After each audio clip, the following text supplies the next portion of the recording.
আসসালামু আলাইকুম ওরহমতুল্লাহি ওবরকাতু। আজকে আমরা ফিন্যান্স বিভাগ প্রথম বর্ষের বাজারজাতকরণ নীতিমালা এই যে সাবজেক্টটা রয়েছে এই সাবজেক্টের আপনাদের সাজেশন দেওয়ার চেষ্টা করব। সাজেশনটা দেব মূলত অধ্যায় ভিত্তিক সাজেশন, অর্থাৎ কোন চ্যাপ্টারটা আপনাদের জন্য কতটুকু গুরুত্বপূর্ণ এটা বোঝাবো। তার আগে বলে রাখি, অনার্স ফার্স্ট ইয়ারের যে দুইটা ম্যাথ সাবজেক্ট রয়েছে আপনাদের finance department, principles of accounting এবং প্রিন্সিপালস অফ ফিন্যান্স, এই দুইটা সাবজেক্ট আমরা অনলাইনে প্রাইভেট ব্যাচ এর মাধ্যমে প্রাইভেট পড়াচ্ছি। আপনারা যদি চান তাহলে আমাদের অনলাইন প্রাইভেট ব্যাচে যুক্ত হতে পারেন। একদমই নামমাত্র ফি দিয়ে প্রথম থেকে শেষ পর্যন্ত অধ্যায়ভিত্তিক সিরিয়াল অনুযায়ী রেকর্ড ক্লাসের মাধ্যমে এবং লাইভ ক্লাসের মাধ্যমে আপনাদের সম্পূর্ণ বইটা শেষ করানো হবে। সো কোন অধ্যায়টুকু আপনাদের জন্য কতটুকু গুরুত্বপূর্ণ এটা কিভাবে বোঝাবো, এটা বোঝানোর জন্য আমি স্টার ব্যবহার করেছি। যেমন দ্বিতীয় চ্যাপ্টার, আপনাদের এখানে আমি চ্যাপ্টারের তালিকা করে রেখেছি। দ্বিতীয় চ্যাপ্টার ক্রেতা ভ্যালু সৃষ্টি এবং অর্জন, এটাকে 98 স্টার দেওয়া যায়। ঠিক একইভাবে দ্বিতীয় চ্যাপ্টার কোম্পানি এবং বাজেটকরণের কৌশল, এটাকে 100 স্টার দেওয়া যায়। অর্থাৎ এই দুইটা কম্পেয়ার করলে দ্বিতীয় চ্যাপ্টারটা বেশি গুরুত্বপূর্ণ। এরপরে তৃতীয় চ্যাপ্টার বাজারজাতকরণ পরিবেশ বিশ্লেষণ, এটাকে 68 স্টার দেওয়া যায়। পরবর্তীতে বাজার ও তাদের ক্রেতা আচরণ, এটাকে 94 স্টার দেওয়া যায়।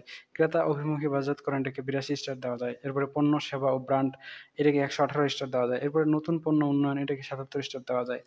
অষ্টম অধ্যায় মূল্য, ক্রেতাদের ভ্যালু ও মূল্য, এটাকে 57 স্টার দেওয়া যায়। এরপরে বাজারজাতকরণ প্রণালী, এটাকে 80 স্টার দেওয়া যায়। ক্রেতাদের ভ্যালু যোগাযোগ, এটাকে 35 স্টার দেওয়া যায় এবং বিশ্বব্যাপী বাজারজাতকরণ, এটাকে 58 স্টার সহ 12 নম্বর অধ্যায় টেকসই বাজারজাতকরণ, এটাকে 76 স্টার দেওয়া যায়।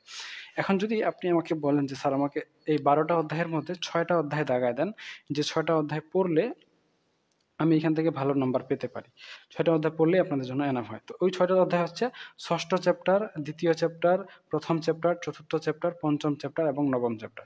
এই 6টা চ্যাপ্টার যদি আপনারা সুন্দর করে A to Z ভালো করে পড়েন, তাহলে এখানেই আপনি 60 থেকে 90 নম্বর পর্যন্ত কমন পাবেন। আপনাদের প্রশ্নপত্রে কিন্তু ক বিভাগে 12টা প্রশ্ন 1 নাম্বার করে 12 নাম্বার থাকে। আপনি সেখানে 1 নাম্বার করে 10টা প্রশ্ন অ্যান্সার করতে পারবেন, অর্থাৎ 10 নাম্বারের অ্যান্সার করতে পারবেন। খ বিভাগে 8টা প্রশ্ন থাকে, প্রত্যেকটা প্রশ্নের জন্য 4 নাম্বার, অর্থাৎ 4 8 32 নাম্বারের প্রশ্ন করা হবে। আপনি 5টা প্রশ্নের অ্যান্সার করতে পারবেন, অর্থাৎ 4 5 20 নাম্বার। এরপরে গ বিভাগে 8টা প্রশ্ন থাকে 10 নাম্বার করে, 8 10 80 নাম্বার। আপনি অ্যান্সার করতে পারবেন 5টা প্রশ্ন, অর্থাৎ 5 10 50 অ্যান্সার। অর্থাৎ পুরো প্রশ্নটাতে আপনাকে 124 নাম্বারের প্রশ্ন সরবরাহ করা হবে, যার মধ্যে আপনি 80 নাম্বারের অ্যান্সার করতে পারবেন। এই 80-র মধ্যে 32-এ পাস এবং 64 হচ্ছে A+। তো এখান থেকে যদি আপনি কমপক্ষে 60 নাম্বার পান, সর্বোচ্চ 90 নাম্বার পান, তাহলে শুধু পাস না, কপাল যদি নরমাল থাকে, কপাল ভালোও না, যদি নরমাল থাকে, তাও আপনি এখানে A+ সমপরিমাণ কমন এবং A+ সমপরিমাণ প্রিপারেশন হয়ে যাবে আপনাদের এই শুধুমাত্র 4টা চ্যাপ্টার পড়ে। তবে এই 4টা চ্যাপ্টার ভালো করে পড়তে হবে, যেন এই চ্যাপ্টারগুলোর ভিতর থেকে কোনো প্রশ্ন করলে আপনি সেই প্রশ্নের উত্তরগুলো মিস না করেন।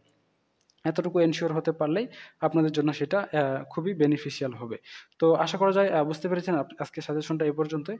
আপনাদের পরবর্তী সাজেশনগুলো আমাদের অন্যান্য গ্রুপগুলোতে দিয়ে দেওয়া হয়েছে। আপনারা সেখান থেকে সংগ্রহ করে অন্য ভিডিওগুলোতে দেওয়া হয়ে গেছে। আপনারা সেখান থেকে সংগ্রহ করে নিতে পারেন এবং আপনারা চাইলে আমাদের অনলাইন ব্যাচে পড়তে পারেন। তো আজকে এ পর্যন্তই। সকলেই সুস্থ থাকুন, ভালো থাকুন আর আমাদের সাথে থাকুন। দেখা হচ্ছে নেক্সট পর্বে। ততক্ষণ পর্যন্ত খোদা হাফেজ।